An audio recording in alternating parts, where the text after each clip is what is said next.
To solve a linear equation, there are three big steps that you want to do. We'll go through each of those. The first big step is that you want to simplify both sides of the equation. When I look at the equation here, the right-hand side is equal to x. There's nothing to distribute, there's no like terms, so that's completely simplified. On the left-hand side, I've got a lot of stuff that I can do, and the first thing that I see is that there's a bunch of stuff inside of these square brackets. So I want to simplify what's inside of there first.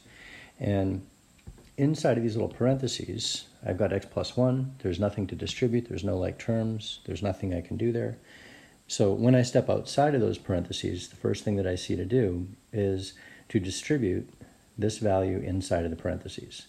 And it's really important here to remember that when you distribute the coefficient of a grouping, you must distribute the number and its sign at the same time.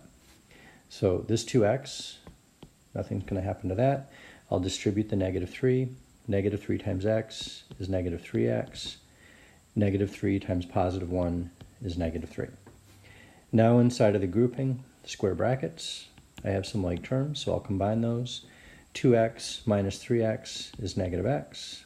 Negative 3 has no like terms, so I'll just copy it. And then I can remove the square brackets by distributing the 2 that's in front. So 2 times negative x is negative 2x. 2 times negative 3 is negative 6. And at this point, the equation is simplified. There's nothing that I can do on either side. From here, the next big step that you want to do is to get all of the x's to one side of the equation, and then you're going to take all of the numbers, or the constants, and move them to the opposite side of the equation.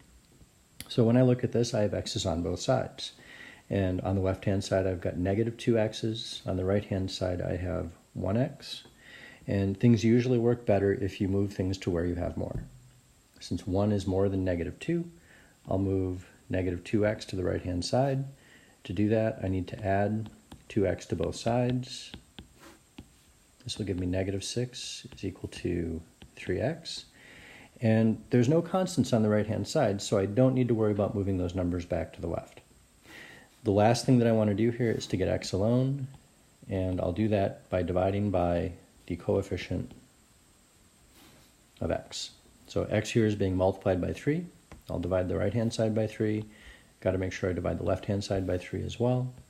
And I'll get x is equal to negative 2.